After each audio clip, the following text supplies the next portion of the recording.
Bueno, Marco, vamos terminando el capítulo número 31, Bitácora de un psicooncólogo en El Salvador. Qué capítulo más duro. ¿Qué te pareció la experiencia chachalaquera?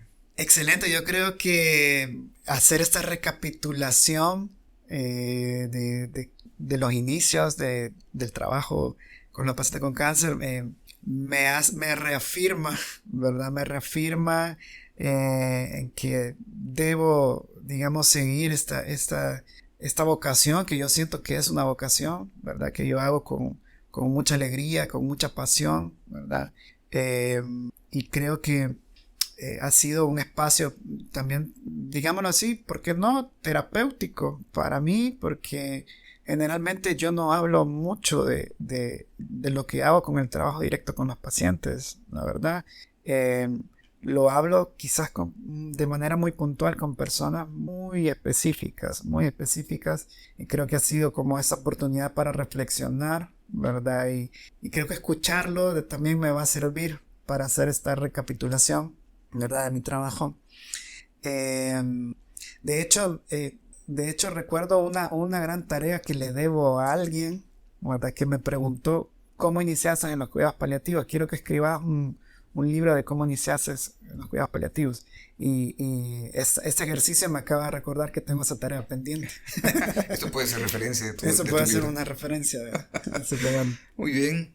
Este capítulo es esencialmente pesado y reflexivo. No va a ser fácil, pero espero que en este capítulo ustedes encuentren un abrazo, un apoyo y mucho aprendizaje. Comenzamos. Bienvenidos al proyecto Chachalaca. Este es el capítulo número 31, Bitácora de un psicooncólogo en El Salvador. En este capítulo nos acompaña Marco Rodríguez. ¿Qué tal? ¿Cómo estás? Hola Salvador, encantado de estar aquí por primera vez en tu programa. Y pues bueno, espero que sea el primero de muchos. Sí, ojalá que sí. Y bueno, ya nos encontramos aquí, digamos que terminando abril, va a comenzar mayo. ¿Cómo te lleva el año? Bueno, la verdad que con mucho trabajo, ¿verdad? El 2023 nos despertó con bastante agenda de trabajo, de lo que hago. Pues la verdad que de salud bastante bien, ¿verdad? Soy muy afortunado de estar con salud hasta el momento, ¿no? Y los miembros de mi familia que componen mi familia pues están muy bien y con eso pues uno está más que bendecido, ¿no? Con la salud. Correcto, y qué bueno, qué bueno. Entonces, comencemos por acá. ¿Quién es Marco Rodríguez? Bien, Marco Rodríguez pues es eh, el papá de un hijo maravilloso que se llama Marco, que tiene 6 años y pues que ha sido como mi maestro, digo yo. Mi hijo es como mi maestro porque me enseña paciencia, me enseña tolerancia, me enseña cosas que nunca había puesto a prueba. Así que a manejar mis temores también, ¿verdad? Sobre el futuro y sobre su persona, ¿no? Como niño. Entonces, pues es un padre, pues sí, muy feliz de tenerlo. Y pues bueno, la vida me ha llevado a dedicarme, digamos, a una área muy especial de las áreas de las ciencias sociales, ¿verdad? Y que yo disfruto y que hago con mucho gusto, ¿verdad? Y creo que es parte de mi sentido por la vida, mi trabajo. Sin embargo, estoy consciente de que eso es temporal, ¿verdad? Y que es transitorio y que eso algún día va a terminar, ¿no? Pero que estamos haciendo lo máximo posible por sacar adelante esta área tan bonita de las ciencias sociales, de la psicología, pues, y bueno, también soy, pues, hermano gemelo también, por cierto. Yo soy gemelo, No, hombre. tengo un hermano gemelo, sí, que es un gran músico de la Orquesta Sinfónica de El Salvador, maestro también, bueno, de la extinta Escuela Nacional de Artes, Centro Nacional de Artes, CENAR, y que yo admiro mucho también por su dedicación a la música y pues es también un ejemplo a seguir de tenacidad y luchar contra todo para poder vivir como un músico digno aquí en el país. Sí, porque es una cosa Sí, complicada sí, la realmente. verdad que sí. Bueno, qué interesante realmente la forma en la que te defines y está bien, digamos que ad hoc en lo que se va a Mm, desarrollar en ese capítulo. Pero comencemos aquí. ¿Cómo ujú. comenzó tu gusto por la psicología? ¿Qué te llevó a esto? Mira, siempre dicen que una persona que estudia psicología es Ajá. porque algo raro tiene, ¿verdad? Y le trata de buscar solución. Sí, la verdad, te confieso que mi padre sobre todo me influenció mucho en las carreras técnicas. Y pues estudié un bachillerato técnico en realidad, un bachillerato en eléctrica y empecé estudiando ingeniería industrial. Pero más que el hecho que no me gustaba o no tenía como las capacidades digamos, para las matemáticas y para las físicas, quizás no me sentía como muy a gusto y creo que mi madurez neocortical no había llegado al punto exacto como para tomar la decisión de dedicarme. Todavía no había sentido común en ese momento. No, o sea, y eso creo que pasa muchas veces a los bachilleres les sucede, ¿no? Que a veces van a una carrera por inercia, ¿no? Sin embargo, yo tomé conciencia de eso y bueno, desistí de la carrera de ingeniería y me dediqué a trabajar un tiempo. Y trabajando, me empecé a notar ciertas cosas que suceden en la sociedad: discriminación, exclusión, ciertos comportamientos que yo me decía, ¿por qué sucede esto? ¿Por qué la gente le gusta solo conversar con su grupo de trabajo y no alternan entre sí? ¿Por qué excluyen a estos si estas personas son valiosas? Entonces me empezó a interesar este comportamiento social, ¿no? Y a darme mucha curiosidad. Y en eso, mi papá, que ya también me tenía bastante influenciado con la lectura, me regaló un libro que se llama El Dogma de Cristo para ese entonces, y este libro hablaba mucho de psicoanálisis, ¿verdad? Y como yo no entendía ni un carajo lo que era el psicoanálisis, me dio mucha curiosidad cómo este gran psicoanalista, Erich Fromm, psicoanalista social, argumentaba y hacía un análisis de la sociedad psicológico, un análisis psicológico de la sociedad, y quedé maravillado. Entonces decido pues continuar con mis estudios, renunciar totalmente a la ingeniería y estudiar psicología. Y dije, no, si antes era un mal estudiante de ingeniería, pues ahora voy a ser un buen estudiante de psicología y no voy a perder mi tiempo. Y efectivamente empecé a estudiar, me cambié de carrera y bueno, la verdad es que encontré como mi punto de equilibrio y me gustó mucho, la verdad. Estudié en la Universidad de El Salvador y pues el enfoque social de la Universidad de El Salvador pues también despertó en mí también otro tipo de conciencia, ¿no? Y a darme ciertas explicaciones tal vez que no me había dado en un principio sobre los comportamientos humanos y bueno, la verdad es que yo siempre he estado enamorado de la psicología, ¿verdad? Desde que conocí este mundo, pues me fascinó bastante. Y pues bueno, tal vez no me gradué con honores, pero la verdad me gradué con mucha dignidad y con mucha felicidad y con mucho orgullo de terminar mi carrera, ¿no? Y pues bueno, la verdad es que estaba muy orgulloso de mí. La verdad es que es un logro y un reto que yo me había propuesto, porque llegué en un momento de mi vida a pensar que yo no iba a volver a cruzar la universidad, pero realmente... A nosotros nos cruza eso por la mente y decir, soy libre al fin. Sí, pero no. ¿qué pasó? ¿Cómo llegaste de nuevo a esto? Si te cuento realmente cómo fue, es un poco impactante, porque yo trabajaba en un hotel de la capital. Yo trabajaba poniendo todo el sistema de sonido, proyección y todo esto, y las computadoras y todo eso. Yo era encargado de todo este sistema de internet incluso. Y había una charla donde había, no sé, una persona, un motivador que habían traído de México, como un coach, ¿verdad? Que habían traído. Y yo me quedé a escuchar porque tenía mucha curiosidad, porque se afamaba mucho esta persona, que no recuerdo el nombre realmente de este señor que había venido. Y él dijo algo al principio de su charla, dijo, si tú tienes 24, 25 años, dijo, te voy a quitar un peso de encima desde ya, dijo. Yo bien me recuerdo esas palabras, te voy a quitar un peso de encima. Yo estaba por cumplir 25 años ese año. Dijo el señor, ya no vas a volver a la universidad. Quítate esa idea que vas a volver a la universidad. No te engañes a ti mismo. Y cuando escuché eso, me sentí que me hirvió la sangre de cólera. Y a la semana renuncié y me fui a inscribir a la universidad. Entonces, No sé si era el objetivo del señor motivarlo así a uno. Yo creo que no, los coaches por lo general tienen una cuestión más en mente piramidal, por así Sí, decirlo. y realmente que, no sé, pero funcionó. No sé cuál era el objetivo de decir esto, porque creo que hablaba acerca del emprendedurismo y mejor dedicarse a hacer pues negocios y Tu propio proyectos. jefe y cosas así. Claro, claro. Ok. Entonces, pero a mí me resultó todo lo contrario, ¿no? Entonces me sacudió, me movió y dije, no, la verdad es que no, tengo que volver a la universidad, o sea, no quiero hacer esto por toda mi vida y no, tengo que desarrollarme y cultivarme. Y pues bueno, lo hice y lo logré. Por eso digo que para mí era como un orgullo que yo me puse como ese desafío cuando yo escuché esas palabras, ¿no? Entonces fue como bien. El momento que a mí me dijeron, mira, ya egresaste, ya pasaste todas tus materias, para mí fue una victoria. Ojalá me hubiera encontrado este señor. Muchas gracias.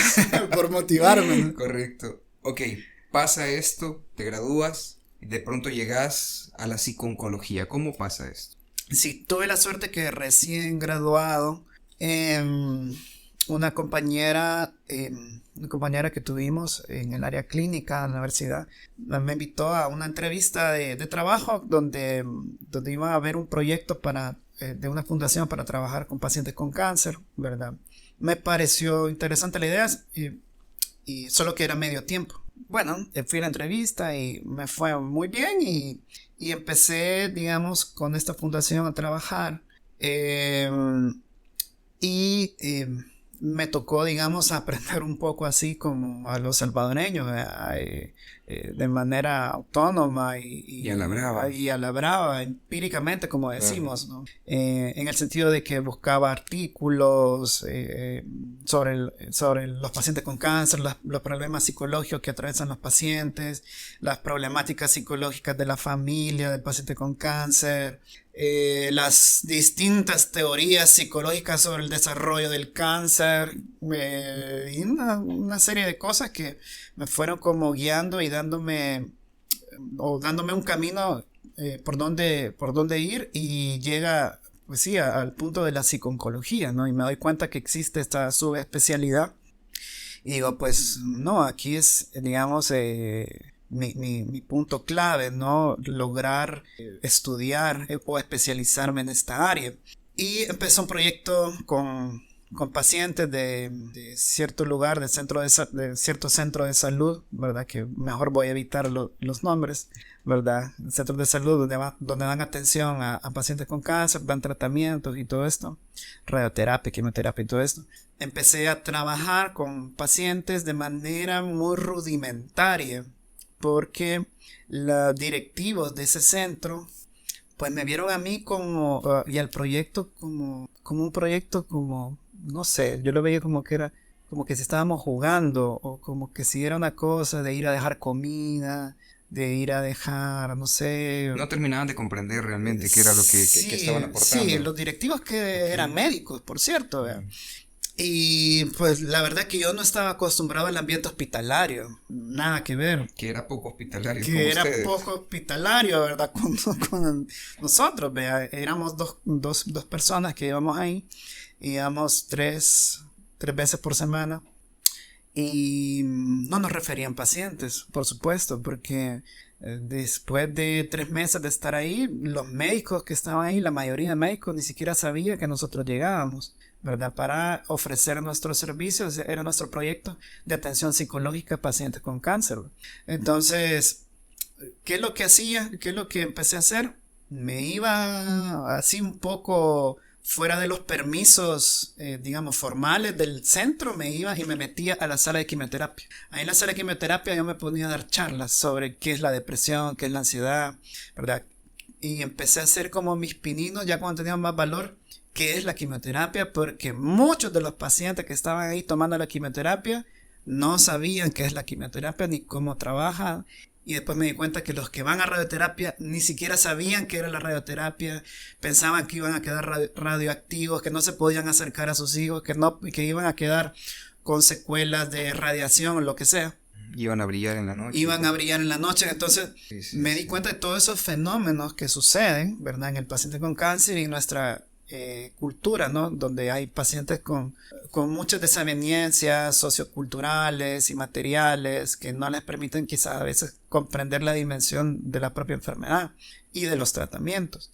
Entonces dije, no, hay que educar al paciente con cáncer, hay que educarlo primero, ¿verdad? Explicarle qué es la quimioterapia, qué es la cirugía, qué es la radioterapia, qué es la braquiterapia, cómo funciona, porque eso reduce la ansiedad, mejora la adaptación del paciente, reduce las demandas, y eso yo lo fui evidenciando de manera empírica, pero cuando me metí a la literatura a buscar, veía que habían estudios relacionando la educación del paciente con la disminución de las tasas de ansiedad, depresión o adherencia terapéutica del paciente. Y dije, no, quizás voy por buen camino, aquí es. Entonces siempre me metía en la sala de quimioterapia, daba una charla, decía, yo soy Marco Rodríguez, yo soy psicólogo, fíjese que yo doy horarios de atención psicológica, tales días y todo esto. Entonces empecé a ganarme quizás primero a las enfermeras, que me veían ahí, que yo me llegaba a meter, me llegaba un poco a cuentear a la enfermera, ¿verdad? Y decirle, hola, ¿qué tal? ¿Cómo está? Y mire, me da chance de dar una charla. Haciendo, pues sí, matando 2 pájaros de un tiro. Entonces, okay. Y me empecé como a hacer esa fama de que yo llegaba a dar charlas los días miércoles a la sala de quimioterapia y a la sala de transfusiones también. Entonces me hice bastante amigo de las enfermeras, de la licenciada de transfusión, del técnico de radioterapia, que me veían un poco raro ahí, que haciendo aquí, hablando, y qué es, y psicólogo, bueno.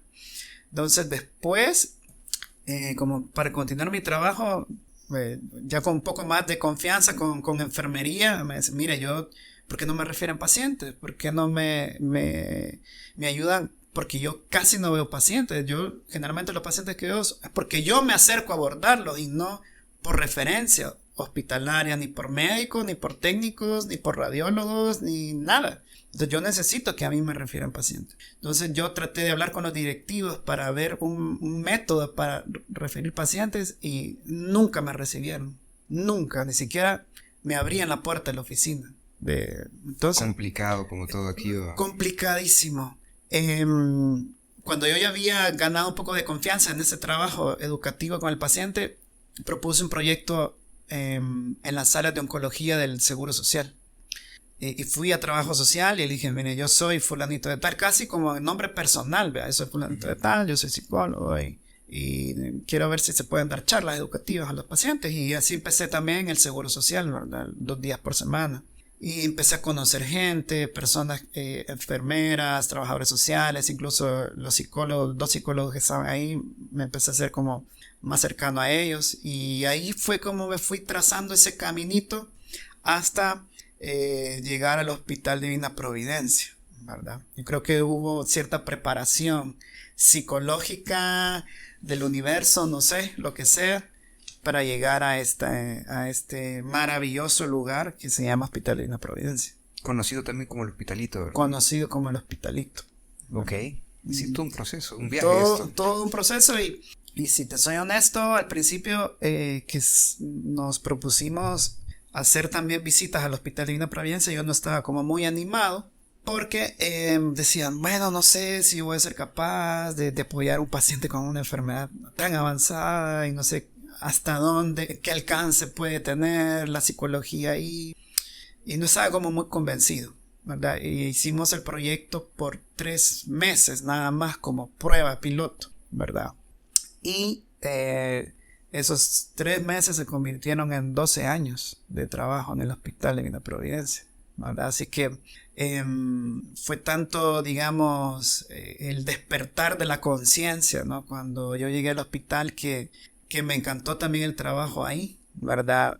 También el personal, el recurso médico de enfermería con un chip totalmente distinto a como yo había venido trabajando en otros lugares. O sea, un chip en donde la opinión profesional de un psicólogo tenía mucha validez, mucho respeto, incluso se tomaba en cuenta para hacer distintas maniobras para ayudar al paciente, ¿verdad? O terapéuticas para ayudar al paciente. Puedo decir, está bien que este paciente se vaya a casa, está bien, ¿qué crees tú? ¿Qué piensas tú? Está bien que traigamos a los hijos para que vean a su papá. ¿Te parece que es mejor que el paciente se quede aquí? Es decir, una visión de los médicos y enfermería totalmente distinta. Y me di cuenta que ese mundo se llamaban los cuidados paliativos, ¿verdad? Y no sé si me estoy adelantando, pero, es donde, como te decía, yo pensé que iba a ser 3 meses y me iba a desentender y iba a seguir con mi trabajo en estos 2 centros, tanto en el Seguro Social como en este otro lugar. Sin embargo, en este centro de atención oncológica, yo estuve alrededor de 4 años trabajando. Y ya para el último año que estuve trabajando ahí, algo que me llenó de mucha satisfacción es que ya los médicos referían interconsulta, en el expediente ponían interconsulta psicología. Y algo que me dio una vez mucho orgullo por un médico, los médicos son muy especiales, les mando un saludo, ¿verdad? Son excelentes y bueno, yo en mi interior sé por qué me da un poco de risa lo que leí. Y decía interconsulta psico-oncología, había puesto el médico, firmado y sellado. Y eso a mí me dio mucho orgullo, ¿verdad? De que no sé si lo hicieron con cierta, no sé si sarcasmo, no sé si voy a pensar mal, ¿verdad? Sarcasmo, ironía o qué, pero ese médico puso interconsulta psico-oncología.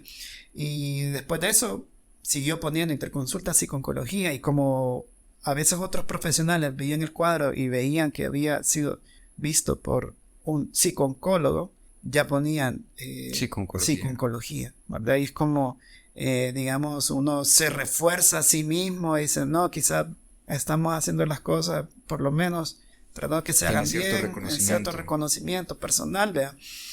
Y ya, casualmente, ya para ese año yo ya estaba trabajando en el Hospital Divina Providencia con pacientes con cáncer avanzado, y empecé a ver otro fenómeno, que muchos de los pacientes que me referían en este lugar, en este centro de atención oncológica, muchos de estos pacientes eran pacientes, cuando me pasaban el cuadro, yo veía el cuadro, el expediente clínico, eran pacientes con cáncer avanzado. Y cuando empezaba yo a leer el historial y todo eso, y empezaba a entrevistar al paciente, el paciente no sabía que tenía un cáncer avanzado.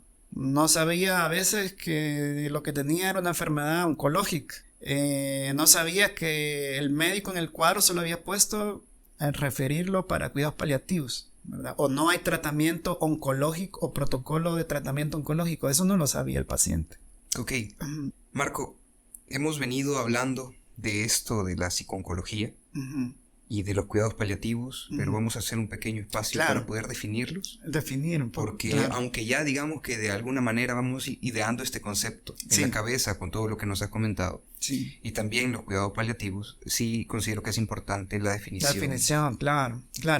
Sí, la psico-oncología es una subespecialidad que se deriva tanto de la psicología de la salud y la oncología médica o biomédica, que observa y da tratamiento a los aspectos psicosociales del paciente con cáncer y sus familias.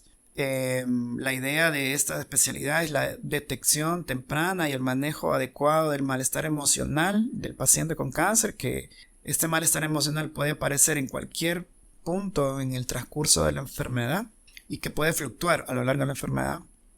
Y no solo en el paciente, sino que también en el familiar, incluso en el equipo hospitalario, en el equipo de atención médica y enfermería, también hay malestar emocional. Sin duda. Porque hay un impacto en las personas que trabajan pues con pacientes, ver lo que regresa otra vez por una recidiva, ver que el paciente quizás no ha respondido mejor o de la mejor manera al tratamiento, genera de alguna medida un impacto tanto en el médico como en las enfermeras y en el personal de salud en general, incluso en nosotros mismos como psicólogos. Entonces, la psico-oncología está dirigida a abordar todo este fenómeno, ¿no?, psicosocial que sucede en el paciente, la familia, el equipo asistencial. Y también uno de los fuertes de la psico-oncología es los aspectos relevantes a la investigación, ¿verdad? En aspectos psicológicos del paciente con cáncer. Y el cuidado paliativo. El cuidado paliativo, que es todavía una especialidad también de las ciencias de la salud en general. Los cuidados paliativos son todos aquellos cuidados integrales, vamos, por no ocupar otra palabra, cuidados integrales que se le da a un paciente o a una persona que atraviesa una enfermedad crónico avanzada, que probablemente no ha respondido a un tratamiento curativo, ¿verdad? Por lo general cáncer, ¿verdad? Por lo general cáncer. Pero abarca otro tipo de patologías, enfermedades como la insuficiencia renal, insuficiencia cardíaca o de cualquier otro órgano, VIH, SIDA, enfermedades neurodegenerativas como Alzheimer, demencias, ¿verdad? Y todas aquellas enfermedades que comportan al paciente un deterioro en su calidad de vida, en su función vital, ¿verdad? Los cuidados paliativos están orientados a disminuir o a paliar los síntomas derivados de la enfermedad avanzada. Y no solamente los síntomas físicos, sino que también los síntomas emocionales, sociales y espirituales del paciente y su familia, ¿verdad? Entonces, la psiconcología se integra de manera muy oportuna en los cuidados paliativos, porque el psicooncólogo ya trae su conocimiento de cómo abordar los problemas psicológicos del paciente, ¿verdad? Y lo acompaña en un proceso donde quizás este paciente entre en un programa de cuidados paliativos, ¿verdad? Ok, entonces esto, digamos que tiene una muy buena vinculación. Sí, la verdad que sí. De hecho, estudiando la maestría, pues hay dos módulos solo de cuidados paliativos en psiconcología. Ok, bueno, regresemos entonces, ya después de este pequeño viaje por la definición necesario. Sí. Te das cuenta de que el paciente no tiene conciencia en muchas ocasiones de que tiene cáncer o tiene una enfermedad, digamos que podría decir terminal o una enfermedad avanzada. Entonces, ¿qué pasa? ¿Es correcto esto? Sí, y me doy cuenta de un fenómeno que como me empiezan ya los médicos en ese centro de atención, me empiezan a derivar ya pacientes de manera ordenada, así como una interconsulta, que la mayoría de pacientes que me derivaban eran pacientes que ya estaban fuera del protocolo.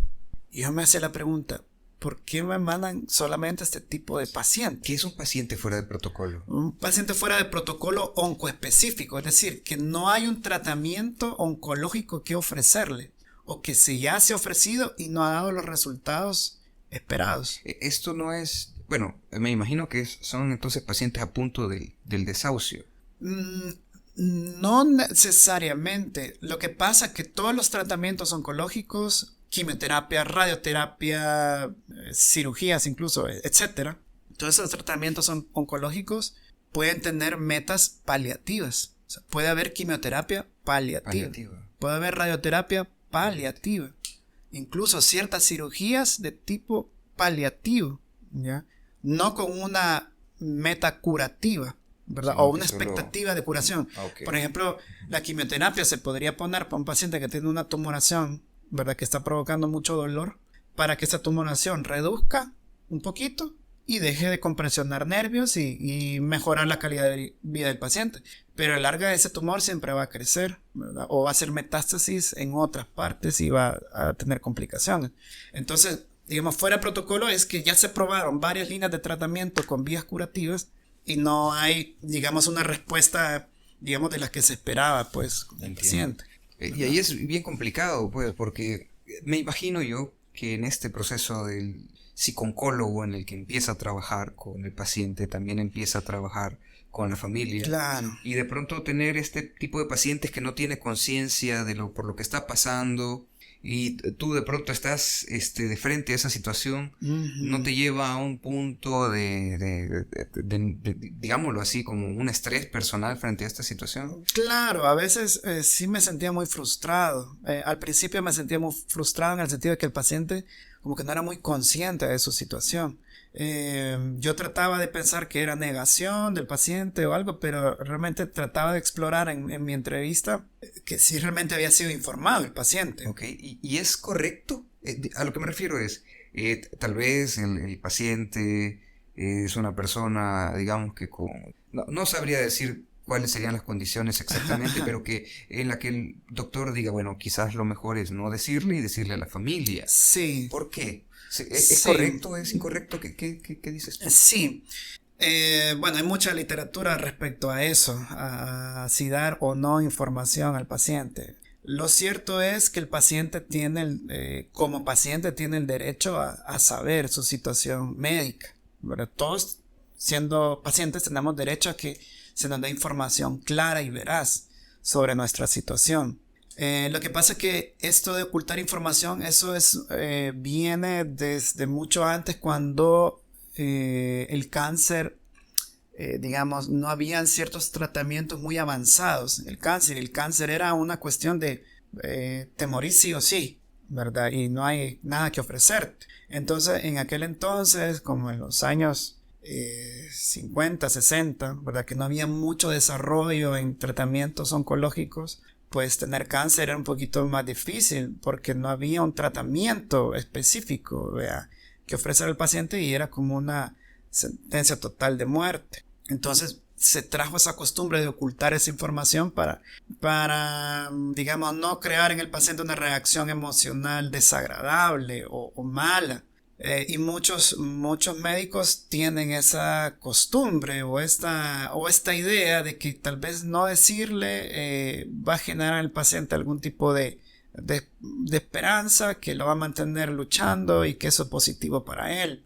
Pero tanto la evidencia científica como la experiencia clínica realmente no es concluyente, no es concluyente respecto o favorable respecto a ocultar información. De hecho, a veces tanto la experiencia clínica como la evidencia científica demuestra que entre más sepa el paciente de su situación, más se adhiere al tratamiento, menos ansiedad, menos depresión y más preparación incluso para la muerte y para la toma de decisiones. Ahora bien, todavía hay muchos médicos que no dan información clara, por muchas razones. Primero, evitarse esta reacción. Sí, y primero, falta de entrenamiento en habilidades de comunicación. Okay. Eso es primero.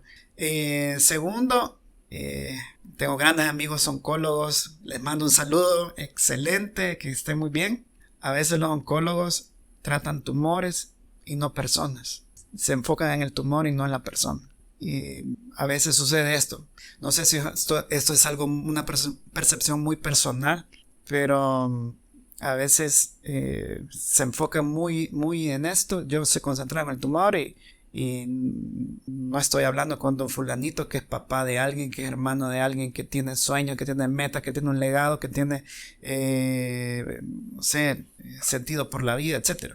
Entonces el oncólogo, como que si no le ofrece algún tratamiento, se siente como desvirtuado o como un fracaso de su tratamiento. No sé, es como esa. No solo lo percibo yo por la forma en cómo los pacientes me cuentan de que se les da la información, sino que también la literatura científica lo evidencia también, ¿verdad? Que a veces hay en los oncólogos esta sensación como de fracaso, okay, ¿verdad? Y como que no quieren dar su brazo a torcer, ¿verdad? De que la quimioterapia no ha funcionado. Entonces como que limitan la información. Otra causa, según la literatura, es por el supuesto impacto emocional que puede tener esta información en el paciente. Un impacto negativo, por supuesto. Y otra que menciona la literatura es que el momento que reacciona el paciente de manera emocional, de manera negativa ante el diagnóstico, el médico no lo sabe manejar ese momento. Y a veces dice, mire, no llore, mire, ¿por qué se preocupa? ¿Qué preocupa? Porque te digo eso, Salvador, porque eso es lo que me cuentan los pacientes a mí, que el médico le dijo, mire, no llore. Y decirle a alguien que no llore, alguien que va a dejar a sus hijos, y quién va a velar por ellos, y quién no va a llorar. Claro. Entonces, a veces los médicos y los clínicos no tienen como esa habilidad de manejo de emociones en el paciente, y no sabe cómo darle esperanzas realistas sobre su situación futura. Mira que esto tiene cierto parecido a algo que suelen decir en ingeniería, que es que mira, un ingeniero está hecho para hacer cálculo, ¿no? Para escribir poemas. Claro. Y eso creo que también pasa en el mundo del médico, que hay que decirlo, el médico es una labor muy noble y es, claro, digamos que algo muy necesario para sí, noble y admirable también. Son necesarias, pero sin embargo, los doctores ejercen un papel en la sociedad muy importante. Claro. Y muy valorable. Pero de pronto nos encontramos en esa situación de que, como tú dices, son personas más enfocadas en su profesión Ujú. y ven al paciente, A la patología. a la patología y no tanto a la persona A que la lleva persona, esta patología. claro, Y eso exactamente. lo va dejando de lado. Es complicado Es al final de complicado. cuentas. Entonces, no sé si respondí tu pregunta en el sentido que si era bueno o no era bueno. Creo que lo importante es conocer la necesidad del paciente de saber su situación. Porque tiene tanta autonomía el paciente que puede decir, no, yo no quiero saber. Ok. No quiero saber, no, ¿para qué? El paciente está en su derecho de no De saber. decir no quiero saber. Sí, no quiero saber. Mira, doctor, no quiero saber. Bueno, entonces el doctor ahí se limita a dar información. En algún momento quizás ese paciente va a cambiar de opinión Y tiene derecho tiene en ese derecho momento a de ese pedir. cambio de opinión y decir, mira, doctor, hoy sí háblame con la verdad, quiero saber, ¿verdad? Cómo va mi situación. Entonces, toda esta falta de entrenamiento en habilidades de comunicación en los médicos, en los clínicos, pues hace que se piense que es mejor no decir, o incluso a veces el médico sugiere a la familia no decirle al paciente. Reserva información. Sí, y la familia, como lo ha dicho el médico, la familia dice, no hay que decirle, porque el doctor dijo que no, que puede morir de la tristeza, ¿verdad? De la depresión, cuando realmente... La pues, decepción sí, que le va a dar más sí, adelante. Sí, aunque, como te digo, sobre eso hay mucho que hablar porque en un congreso que tuve la oportunidad de ir en Colombia, había una psicóloga, había hecho una investigación sobre la sobrevida del paciente respecto al nivel de información que tenía el paciente. Y aquellos pacientes que estaban más conscientes de su situación vivían menos que aquellos que no sabían, vivían más. En serio. Sí. Sí. Qué loco eso. Sí, eso, o sea, por eso te digo, hay una serie de factores y que nunca uno debe tomarlo así como tan a la ligera, ¿verdad? Decir, no, esto es lo mejor, no, esto es lo adecuado. Hay que valorar, Hay que valorar al paciente, la necesidad de saber, la cultura. Nosotros latinoamericanos somos más de centrados en nuestras creencias religiosas o mágico-religiosas a veces. Esperamos siempre un milagro, ¿verdad? Contrario a las culturas anglosajonas, que son como más directos, más secos a veces, quieren saber más, o buscan otras alternativas de tratamiento, pero tratamientos médicos nuevos, tecnológicos, ¿verdad? Que se han desarrollado, ¿verdad? Pero en definitiva, te comento esto del estudio que a mí me pareció súper interesante, que había hecho esta psicóloga. Bien curioso. Bien curioso. Porque como yo podría creer, fíjate, con todo lo que me ha dicho, que tal vez lo más conveniente es que el paciente tenga, digamos que conciencia del hecho, Claro. pero esta conclusión es así como bien contrastante. Sí, bien... sí, pero ¿qué tal si saber esos pacientes de este estudio, de esta psicóloga, que perdón que no recuerdo el nombre, ¿qué tal si ellos fallecieron por otros factores y no necesariamente y casualmente eran los que más sabían de su situación? Es decir, hay que medir otros factores que puedan estar Sí, relacionados sería a el esa muerte. estudio al final, ¿verdad? Sería de hacer varios estudios y replicarlos y bueno, pero era muy interesante lo que esta psicóloga planteaba, ¿verdad? Muy, muy interesante. Ok, vamos ahora, ¿sabes? Vamos ahora al lado contrario de Ajá. esto, a una situación, o más bien el otro lado de la moneda. Haciendo mi investigación para este capítulo, me salió este tema que me parece muy interesante y también muy necesario, Ajá. y es el duelo anticipado. Porque de pronto tenés al paciente que es consciente o no, Ujú. pero tenés una situación de duelo anticipado, que Claro. tenés que trabajar con la familia, tenés Sí. que trabajar con el paciente. Claro. Primero, ¿qué es el duelo anticipado? Ujú, Y ujú. después tratemos de explorar cómo es que se lleva a cabo esto, porque sin duda desde la conciencia del paciente, desde la disposición de la familia debe de haber, no sé si barreras, no sé si dificultades, pero Ujú. cuéntanos. Claro. Sí, el duelo anticipatorio es como su misma digamos, idea conceptual nos dice, es anticiparse a la inminente pérdida del paciente. El familiar sabe que tiene una enfermedad avanzada, sabe que la vida de este familiar está amenazada por la enfermedad y que el desenlace final es la muerte de este paciente. Entonces, en el familiar hay todos estos fenómenos de llorar anticipadamente por la ausencia física de esta persona, esa sensación de que repiten mucho los pacientes, que es que no es ni la sombra de lo que él era.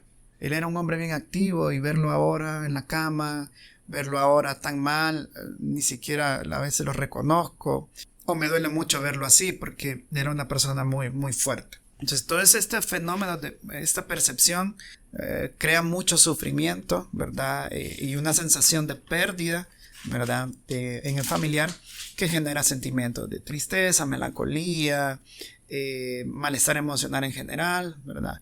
Y a veces el familiar se resiste un poco a la idea, ¿verdad? De perderlo, a veces fluctúa y dice, no, mejor quizás que fallezca porque está sufriendo mucho, o a veces siente culpa por decir eso, ¿verdad? Sí, entonces va en un vaivén de emociones que desencadenan en esta situación de malestar emocional en el familiar. A veces los familiares, pues yo he observado de acuerdo a mi experiencia con esos pacientes, que a veces incluso es más difícil para el familiar, ¿verdad? Es más difícil porque pues sí, probablemente el familiar pues obviamente depende de este ser querido, ¿verdad?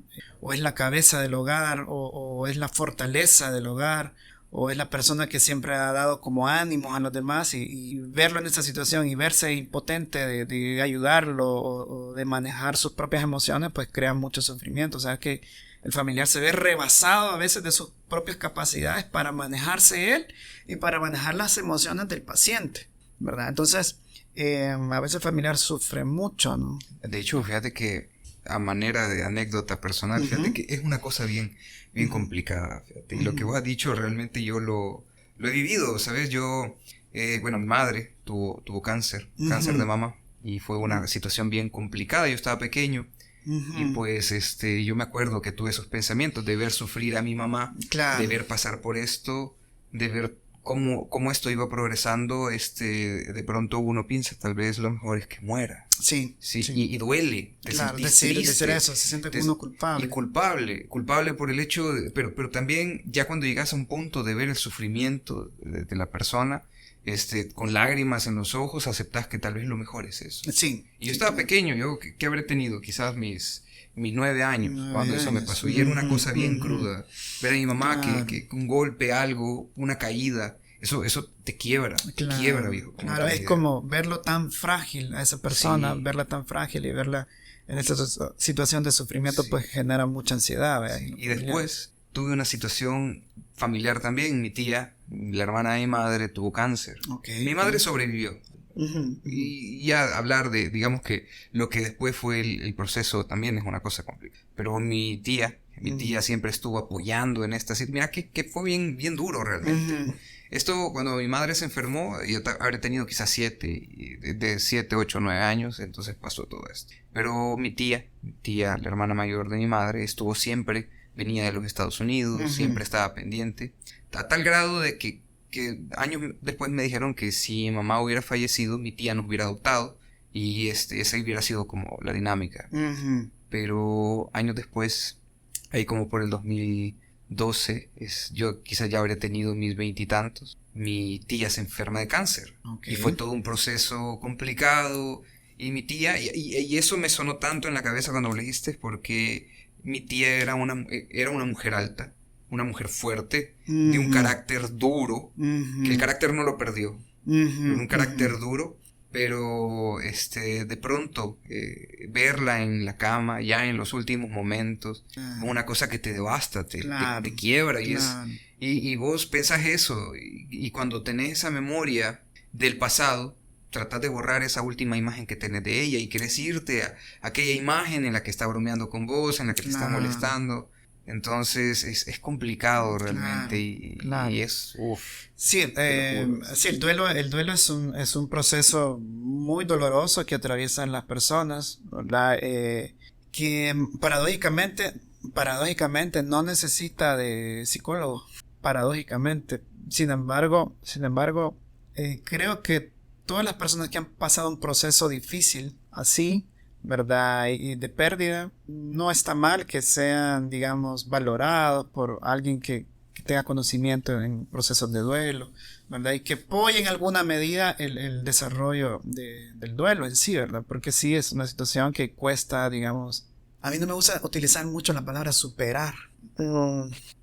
Más bien, no sé. Eso es una opinión muy personal. Yo pienso, ¿sabes? Que no es superar. En mi forma de ver es Sí, aceptar. Aceptar. No es que no es superar, sino que es como aceptar ese. Es como que tú aceptes que tienes una piedrita en el zapato y sabes que no va a salir de ahí. Y pues sí, la sientes ahí, tal vez no te molesta tanto, pero ahí está. Sí. El duelo es como está presente, latente, porque dejamos de ser quienes somos. Parte de nosotros también se va con esa persona y uno se reconstruye. Decir que es como haberse, pues sí, haber resurgido otra vez un poco de la ceniza, ¿verdad? Sí. Entonces el duelo está ahí. Somos realmente, muchas veces somos más lo que uno ha perdido que lo que uno tiene. Porque por esas pérdidas uno se va como reconstruyendo. De alguna manera lo define. Lo define. Sí, mira que es complicadísimo. Es complicado. Después de esas situaciones, la verdad es que pasas por etapas existencialistas, pasas por un verte en el espejo y tomar conciencia de que somos finitos, Claro. que claro que la cotidianidad te da ese sentido extraño de inmortalidad o eternidad, pero de pronto estar de frente a estas situaciones te pone, ¿cómo diría yo? No sé, te vuelve humano, te vuelve frágil, tenés humedad por dentro Claro. y tenés frío por fuera y te das cuenta que son un punto pequeño. Claro. Y híjole, es una cosa bien complicada. Y Sí. siempre tomando esto, ¿sabes? Del entorno, me gustaría decir, digamos que en esta secuencia, porque de pronto se da en esta situación, llega ese momento del diagnóstico y el doctor le dice a la familia, al paciente, tiene cáncer. La familia lucha, el paciente lucha, se aferra al proceso, pero es inútil. Tiempo después, el doctor viene y da la estocada final. Y le dice, usted tiene cáncer y es terminal, no tiene cura. Viene esta situación que me gustaría, porque ya sabemos que el paciente, por más duro que sea, o sea, todos sabemos que vamos a morir. Digamos que una de las consecuencias más claras que nosotros tenemos de la vida es la muerte. Y llegar a este punto en el que de pronto ya está definido, usted tiene una fecha y es pronto, no sabe cuándo exactamente, pero es pronto. A cualquiera, sin duda, por más preparado que esté, de alguna manera o lo quiebra o le hace una muesca en el espíritu, sin duda. Pero hablemos de la familia, de los amigos, porque de alguna u otra manera este entorno es muy importante. Me imagino que visto desde la psicología es quizás uno de los elementos que más aporta. Claro.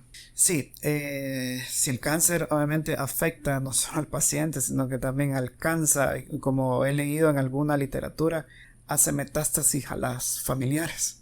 Sí. ¿Verdad? Entonces, la verdad es que creo que una forma de apoyarse y apoyar a un paciente, a un ser querido, en alguna medida pues es validarlo en sus emociones, en sus reacciones emocionales, es decir, saber que esa persona va a ser una montaña rusa de emociones, que probablemente al principio lo tome muy serenamente, que en algún momento se quiebre esa persona, pase por fases de ira, de indignación, de negociación con Dios, de aceptación, pero después regrese la negación otra vez y vaya en ese carrusel, ¿no? de emociones.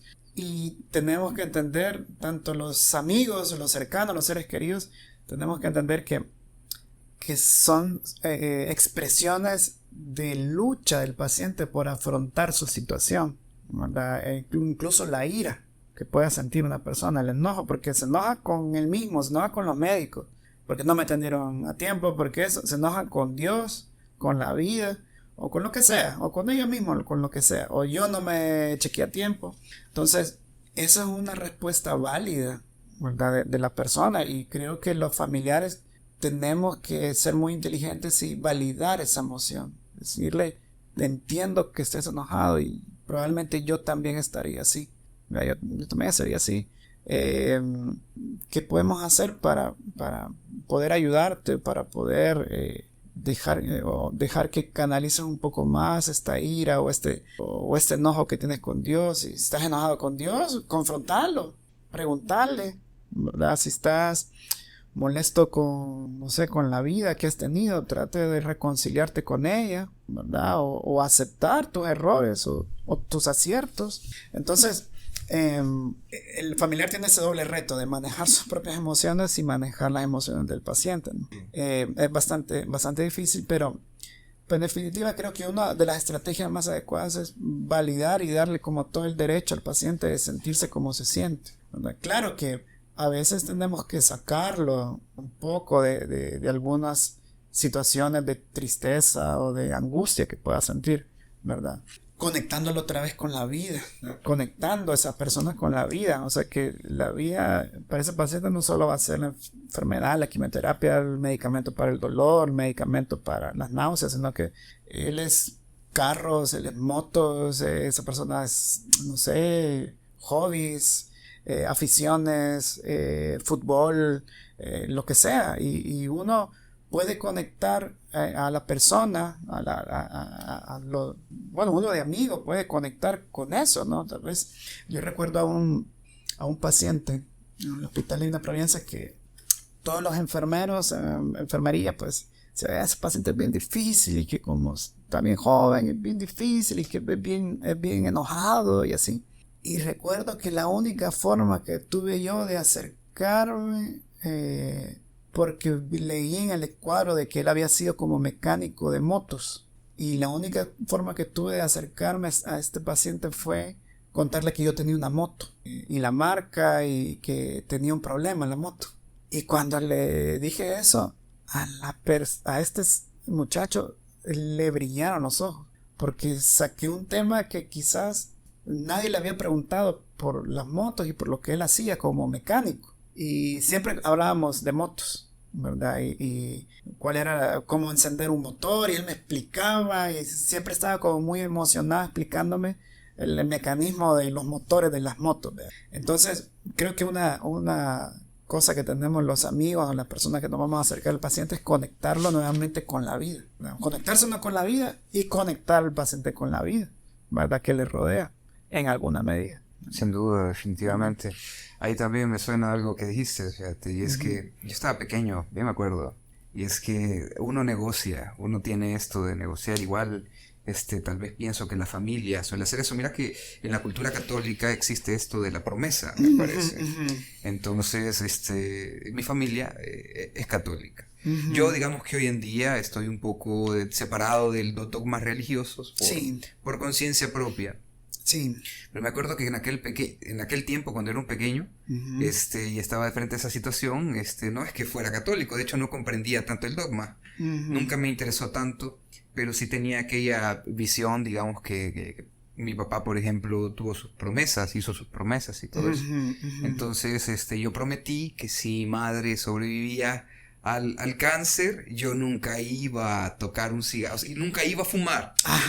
Cigarrillo. Okay. Muy bien.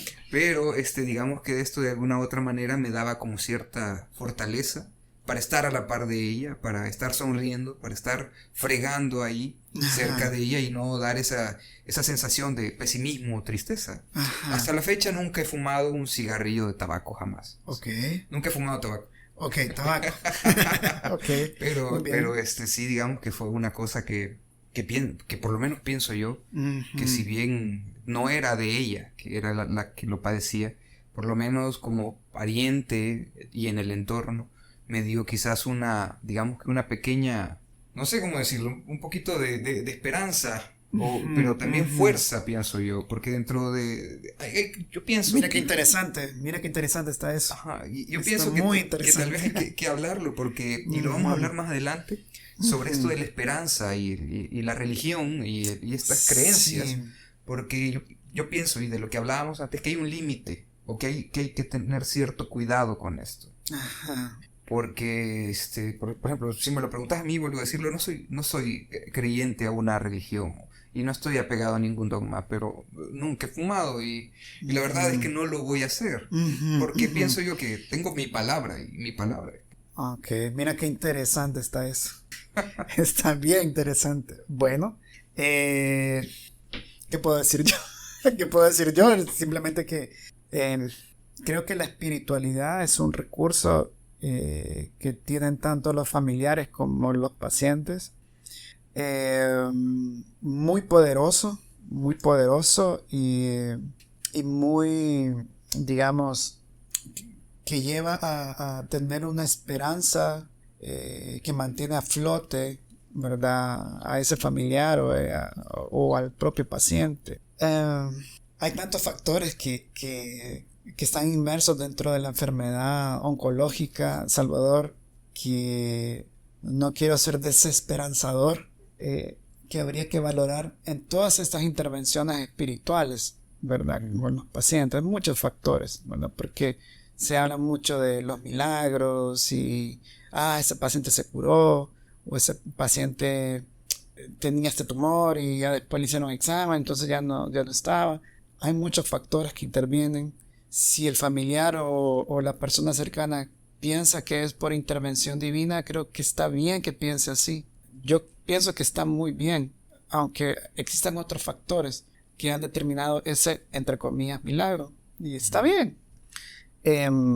Creo que nosotros tratamos de darle sentido a la realidad, ¿verdad? Un sentido que es muy subjetivo y es personal, ¿verdad? Y si creemos que esta realidad, la que nosotros observamos, es producto de una fuerza divina, pues está bien, ¿verdad? Está bien. Mientras esa creencia no le haga daño a nadie, pues creo que está muy bien. Y bueno, hay casos así, como el que me acabas de contar. Sí, claro, hay casos así y pues bueno, conozco el caso de un médico también con un cáncer cerebral, ¿verdad? Que estuvo en cuidados paliativos en Estados Unidos, y la madre hizo una promesa a Dios y no sé de dónde apareció un cirujano que se atrevió a operar a este médico, a este paciente, y logró salir, ¿verdad? Este médico logró salir de su enfermedad, y porque la operación era muy riesgosa y nadie se animaba a hacerla. Nadie se animaba a hacerlo. Es que bien complicado, como decís, aquello también, pues, y mira que de pronto en nuestro país, en el que hay que decirlo, que en El Salvador hay muchas cosas complicadas, desde la escena artística hasta, digamos, que la situación de salud que podemos encontrar.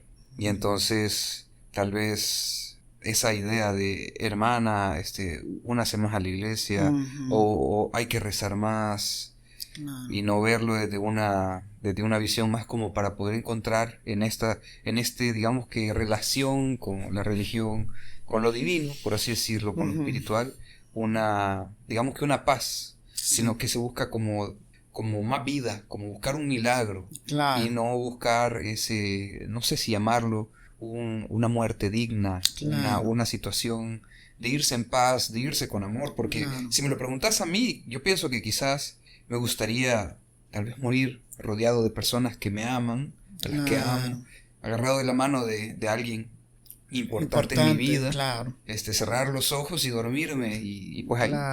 Claro, sí, es como, yo lo deseo también, es una muerte así, ¿no?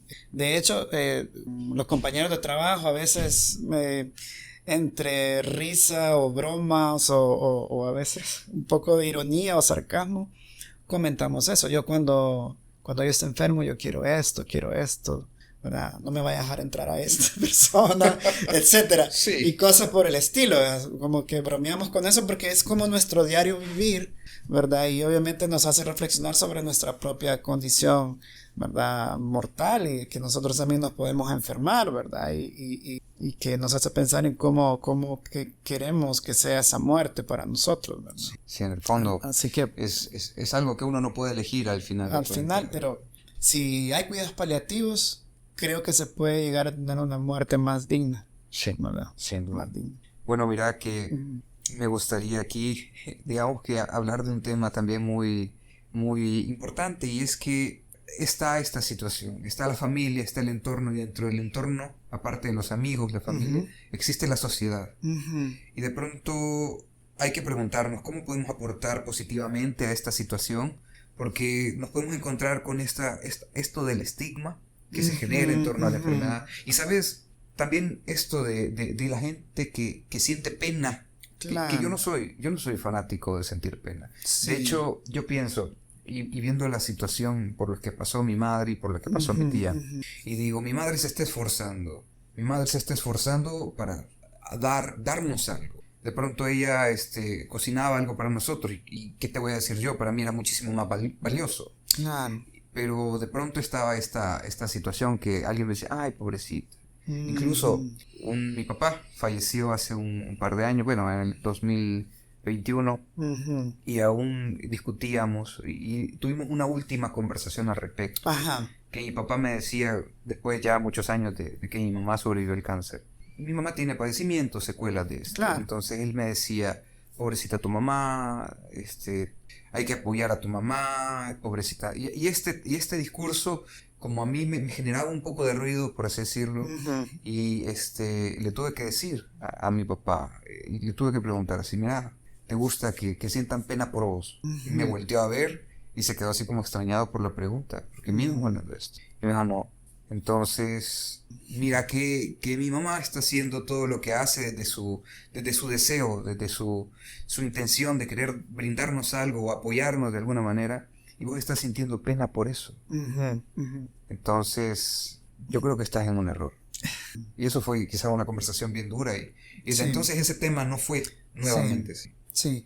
Yo creo que el impacto o digamos la sociedad pues tiene un impacto en sí, directo o indirectamente, tanto en el manejo del paciente, de los familiares que atraviesan una situación así, en sentir este sentimiento de que los pacientes con cáncer deben de luchar y que, perdóname, pero yo no estoy muy de acuerdo con este eslogan de lucha contra el cáncer y que ganemos la batalla porque ponen al paciente en una situación de que si no luchas es porque, o si la enfermedad te vence es porque no luchaste lo suficiente. O porque si no te curaste es porque te rendiste.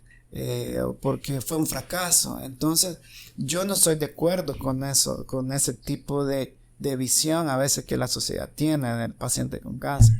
Porque también hasta cierto punto es una lástima disfrazada, ¿verdad? Esto de que lucha, no tienes de qué preocuparte. Claro que sé que de preocuparse de un montón de cosas cuando uno está enfermo. Y no para ser fatalista ni emo, ¿verdad? Sino que Estar listo a hacer un plan. Es importante preocuparse para tener un plan de acción concreta. Entonces, creo que deberíamos de transformar esa idea de que no debemos etiquetar al paciente con cáncer, de que debe de luchar. Y te voy a contar una pequeña anécdota. Yo tenía alumnos de psicología, de cuarto y quinto año de psicología, haciendo servicio social en el Hospital Divina Providencia, y un grupo decidió hacer una tesis sobre malestar emocional en el paciente. No era en el hospital que le iban a hacer, sino que le iban a hacer en el Seguro Social.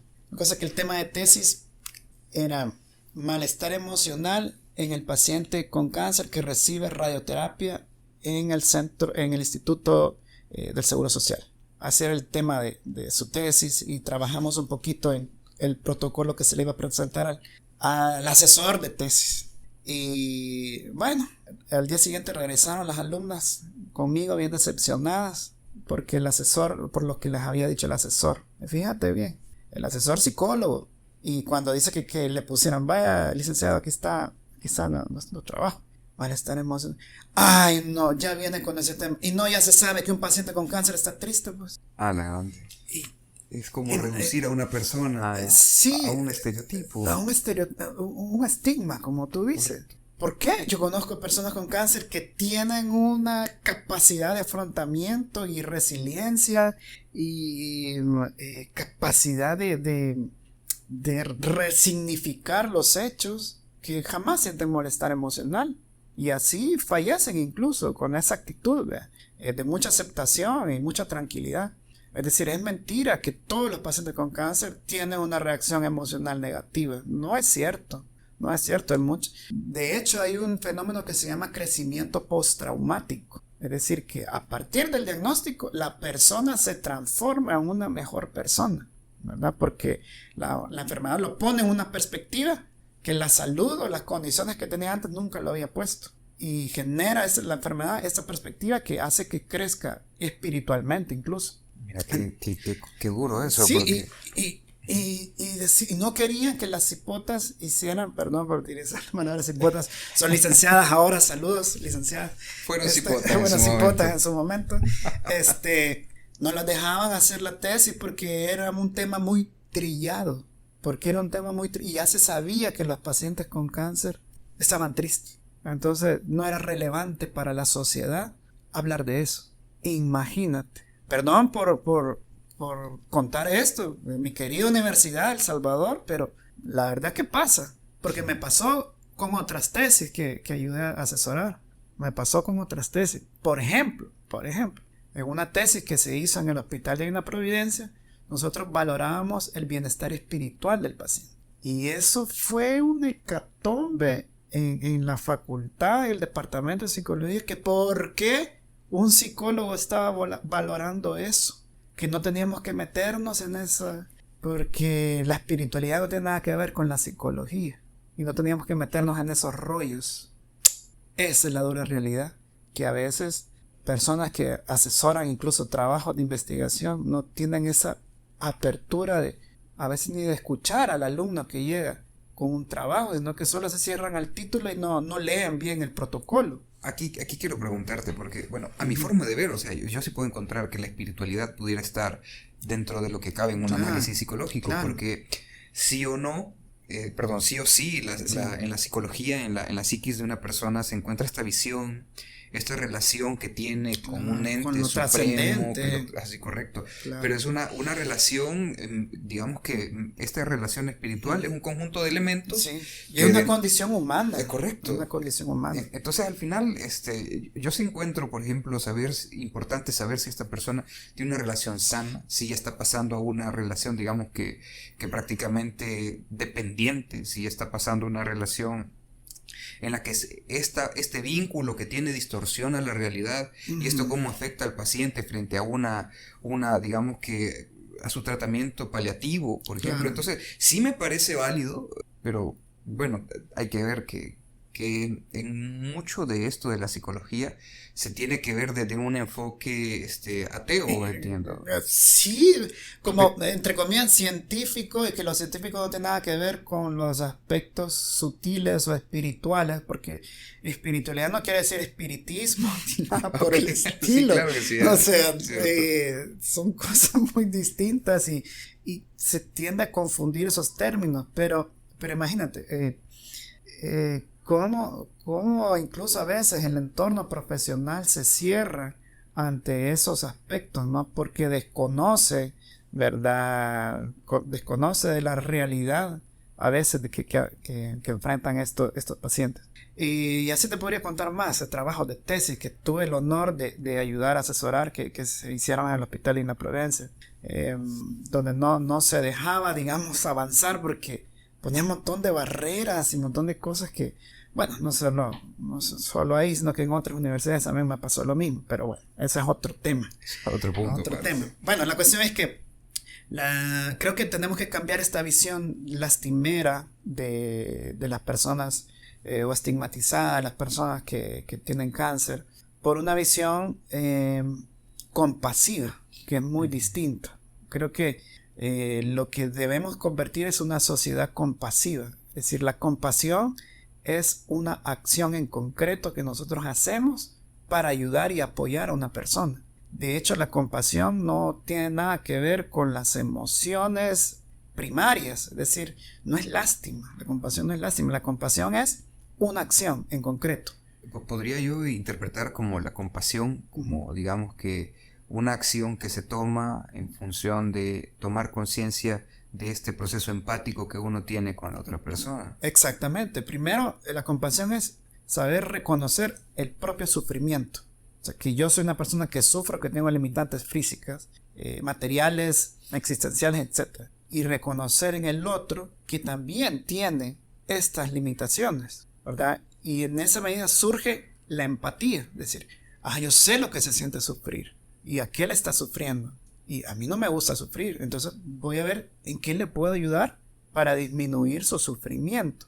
y aplica una acción en concreto. Entonces la sociedad debería de ver al paciente una visión de compasión. De hecho, hay un programa, un proyecto que se desarrolló en España, en Colombia y ahora en varios países de Latinoamérica, del Cono Sur, que se llaman ciudades compasivas, que son, digamos, ciudades que están conscientes que son los cuidados paliativos.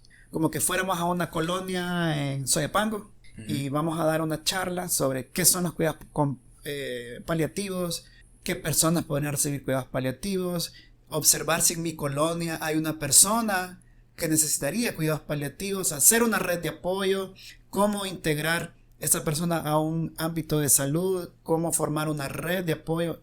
Entonces, esa es una visión que debería ser cambiada por la lástima, o sea, solamente, pobrecito, no. Llevar acciones en concreto para formar una red de apoyo para una persona que está sufriendo una enfermedad y cómo esa persona podría llegar a los servicios de salud más oportunos. Qué interesante, fíjate que en unos capítulos anteriores estábamos hablando sobre esta situación del modelo educativo que tenemos aquí en el país y estábamos hablando de para qué estudiamos. Y ahí surge esto de que no está enfocado el proceso de la enseñanza en realizar al estudiante, por así decirlo, como ser humano. Y dentro de esto solo se desea sacar, digamos, que una persona que sabe matemáticas, ciencia, sabe leer, escribir. Sí. Y con esto ya nos sirve, digamos, que para ser ingeniero, para ser alguien que pueda estar en una, digamos, que en una empresa, un call center, ofrecer servicios. Claro. Pero no, la educación no tiene un enfoque de construcción social en el sentido de la sociedad que necesitamos y queremos. Claro. Y ahí quizás entraría esta necesidad de saber cómo empatizar, fíjate, con los compañeros, por así decirlo. ¿Sabes? Yo tuve una situación que me pareció muy curiosa y que después de discutir este tema de la educación y esto caí como en cierta cuenta, fíjate. Y es que yo estudiaba en un instituto. Y digamos que este instituto económicamente era, digamos que no, era de clase media alta. Mis papás se esforzaban bastante para poder pagármelo y la verdad es que fue una experiencia bonita. Cuando alguien, digamos que jugábamos y todo esto, pero cuando alguien empezaba a llorar, todo se detenía. La gente, los compañeros lo rodeaban y lo levantaban y como se llama, ya como que se detenía todo. No sé si era por temor al castigo o por si de pronto el entorno en el que ellos vivían les permitía tener un nivel de empatía diferente. Pero mira esto, después por mi conducta, porque no es que era un chico problema, pero de pronto tenía algunas dificultades, digamos, dificultades en el aprendizaje que me llevaron a una situación de condicional por mis notas, y esto por la dislexia. Y ya pues en algún momento dijimos, ya no peleemos con esto, metamos al niño en otro lado. Pasó. Okay. Y terminé en un centro escolar católico en Santa Anita. Saludos. Okay. Entonces, ahí fue como una cuestión bien diferente. Cuando de pronto alguien jugando se lastimaba y lloraba, digo, le pasaba algo así, toda la gente volteaba, iba donde él y lo empezaba a molestar más. Lo empezaba a atacar, de hecho. Estábamos en clase y de pronto había algo y alguien empezaba a hacer una cuestión y todos le empezaban a repetir que era el apodo de alguien y empezaba a llorar. Todos se le quedaban viendo y empezaban con más fuerza. Claro. Y me pareció, te lo digo porque para mí fue un contraste, bien grande. Y por ejemplo, para mí, que esto le pasó varias veces a varios compañeros, yo me les acercaba y yo sentía raro, ¿cómo estás? ¿Estás bien? Y así, y de hecho, gracias a eso, somos grandes amigos, todavía tenemos contacto, pero quizás esa fue una de las cosas más diferentes, grandes diferencias que encontré. Claro. Porque era, no sé, el entorno. Y hablando con estos compañeros de la segunda escuela en la que yo estuve, era, por ejemplo, compañeros que en su casa recibían abuso, digamos que era una situación en la que no tenía a su papá, a sus dos papás, se criaron con el abuelo. Después de clase, esto también se quedaban en una casa de alguien que cuidaba a otros niños, entonces los niños se peleaban entre ellos y la convivencia era darse duro. Y era una cuestión bien, como te digo, el entorno en el que mis compañeros de la escuela, de la segunda escuela se criaron, era un entorno agresivo, y yo lo digo porque yo me llevé con ellos, iba a la casa de ellos y me daba cuenta de muchísimas cosas. años después también me di cosas más oscuras, me di cuenta de cosas más oscuras por las que pasaron ellos. Y entonces ya los otros compañeros del otro instituto en el que yo estaba, yo tengo que decir, tuvieron una vida muchísimo más plácida. Pero si hubiéramos tal vez tenido estas herramientas de, por ejemplo, por parte del docente, de hablemos de las emociones, cómo se sienten, qué están pasando en casa, tal vez hubiera sido diferente. Y no hubiera tenido tal vez un compañero que se suicidó porque no supo qué hacer, otros compañeros que terminaron en prisión porque tomaron malas decisiones. Y este tipo de cosas, pienso que se encuentran en la educación. Sí. Y es uno de los y creo que es como los centros educativos es como un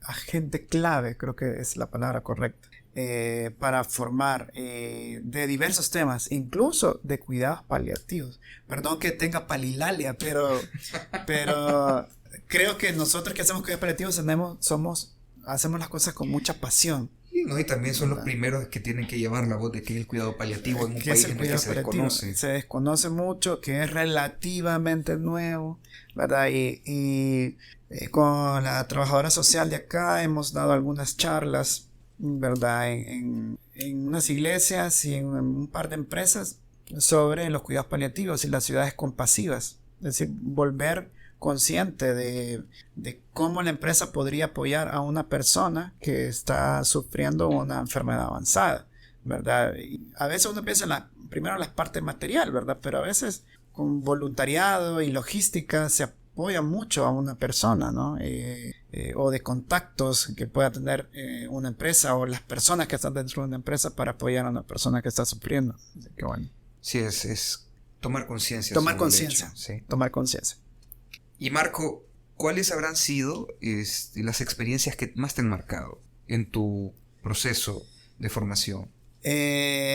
Bueno, podríamos pasar toda la noche con tantos casos que me han impactado realmente. Todos los pacientes me dejan, digamos, algo.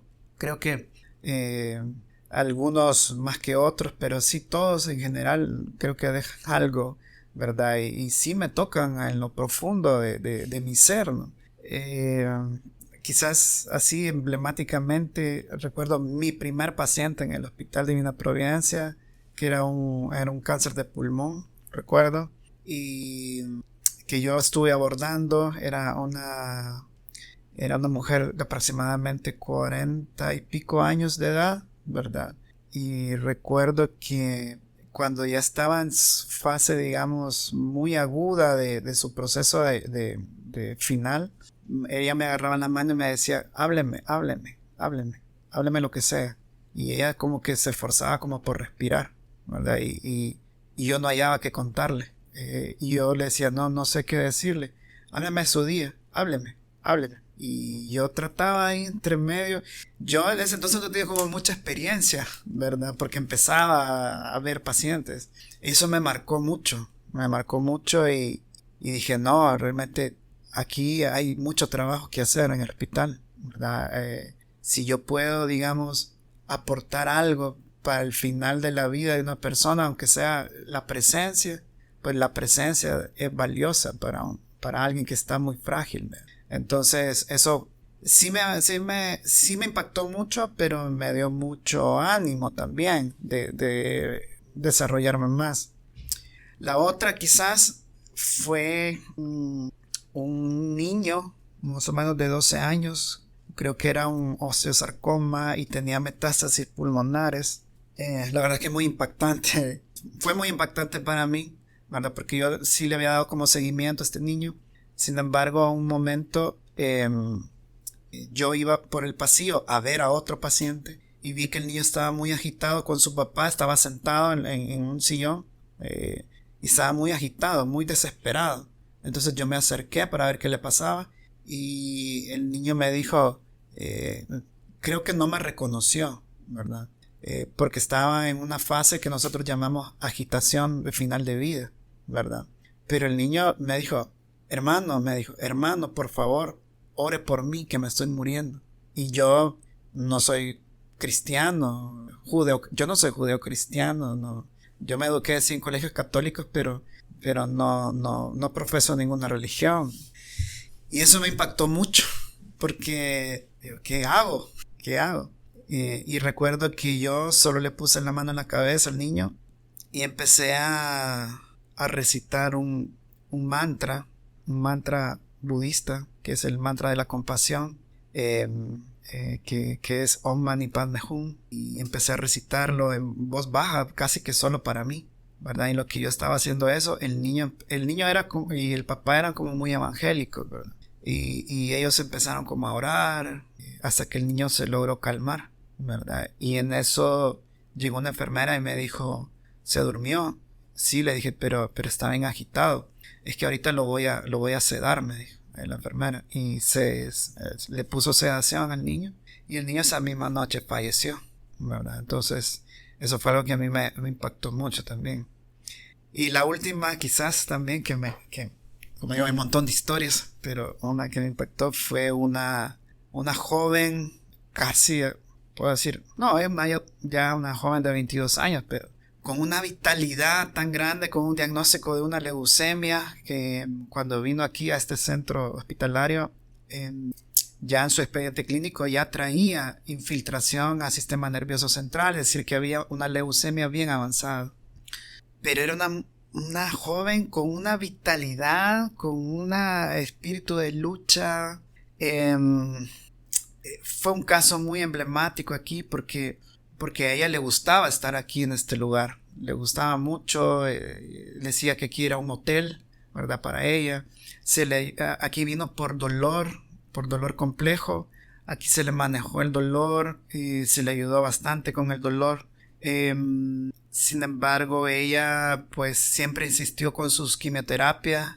Ella tenía la esperanza de poderse realizar un trasplante de médula ósea.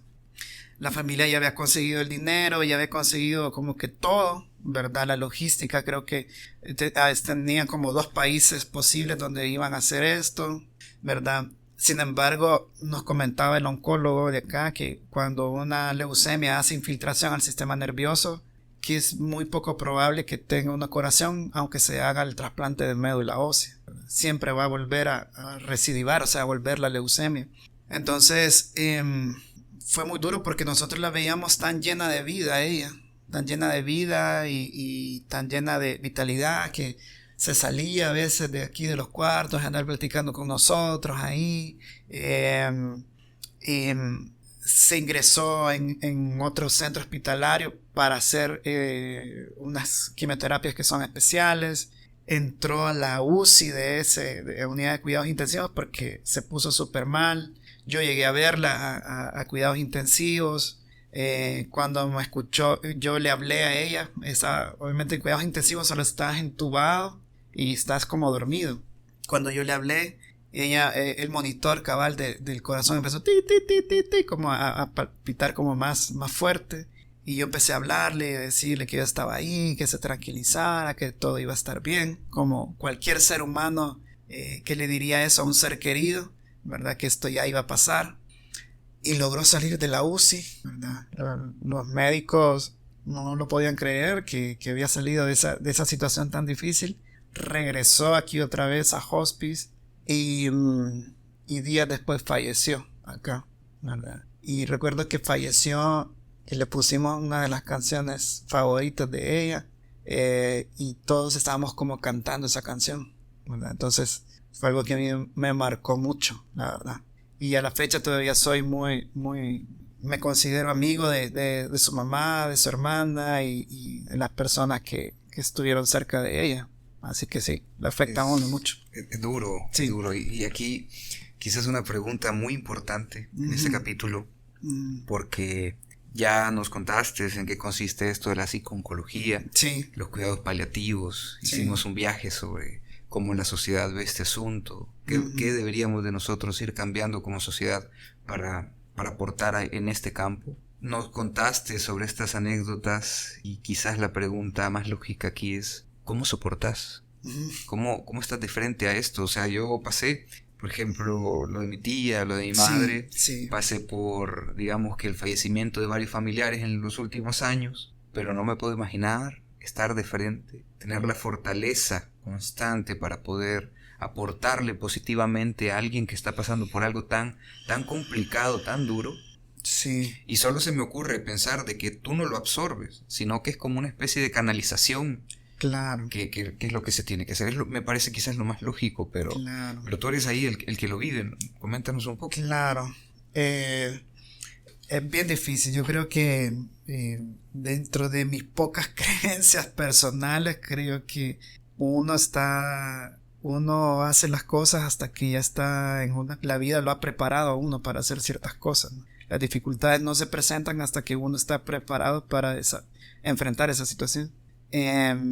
Recuerdo que mi padre siempre me decía que tenía que leer mucho, ¿verdad? Y así yo me di a leer sobre temas diversos, espiritualidad, incluso un poco de misticismo, de todo un poco, ¿no?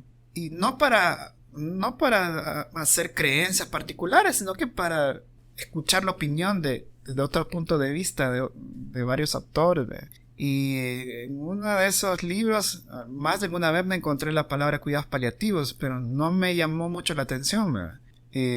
Recuerdo que haciendo esta recapitulación, creo que todo eso fue una forma de preparación para lo que yo iba a hacer. Y lo otro es que la psicología me llevó al budismo, no como una religión, sino que más bien como una curiosidad.